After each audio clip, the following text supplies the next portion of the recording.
SCUTTLERS by Kym Darkly. They were in the walls, scuttling. At night I could hear their blood-sucking probes chiseling at the gyprock.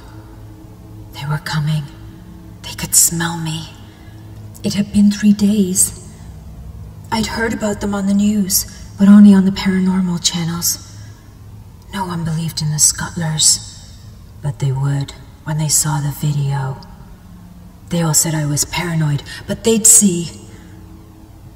The camera was set up across the room by Freddy Fangs. Nobody fucked with Fangs.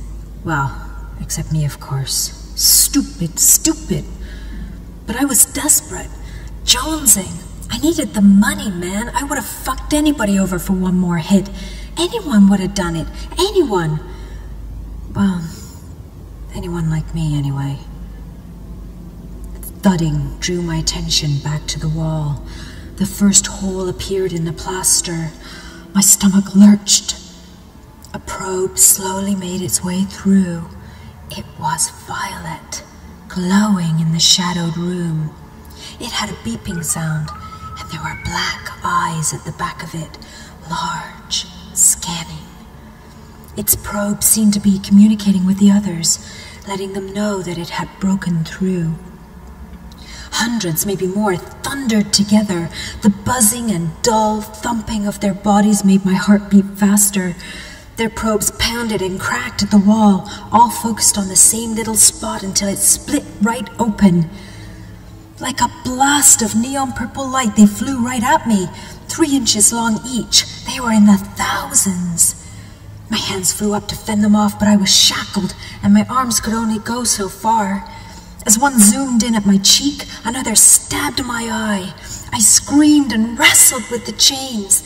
Another tore into my throat and slipped under the skin, ripping up and down the inside of my neck, sending searing pain up into my face and down into my chest. One SCUTTLER plunged its probe deep into my ear and pummeled in and in and in until my eardrum burst. Oh, fuck! I should have picked the oil drum and the cement, I yelled, thinking it a better death.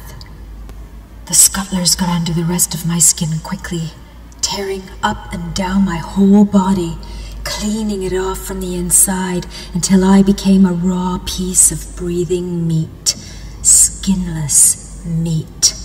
I felt like I was being burned alive, the pain so intense that it finally disappeared altogether.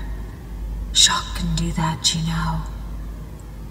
Jabs between my ribs turned into entry points, and soon the SCUTTLERS were inside the cage of me, eating my guts and organs feverishly, sucking, chomping, inhaling. I'm not sure at what point I died. It could have been the piercing of my heart or the savage rip of my aorta, but I found it more peaceful to watch from above. It was like looking at art. They were beautiful creatures, with their luminescent indigo hues and gossamer orange wings. I liked watching them clean my body of its tissue. It was strange. I didn't need it anymore. They were economical, using every last piece of flesh to fuel their little bodies, in turn revealing my skeleton underneath. I didn't have to watch my torture and death like a coward on a video. I got to watch it firsthand. It was fascinating. Acceptance blew over me. It was good to be free of needing a hit. They set me free, these SCUTTLERS. Maybe they knew I was a good one to take, given all the pain and anguish. This was the best way to die, I considered. Having been consumed by them, I became a part of them, and I started to enjoy the lightness of their flight and the power in their attacks. Though I felt a peace, I also felt excitement. I couldn't wait for them to attack Freddy Fangs when he came back for his tape. He'd be expecting to see a body eaten by rats, but the rats had been consumed long before we arrived.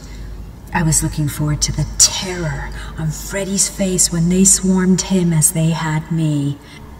Yes, it was going to be an interesting death.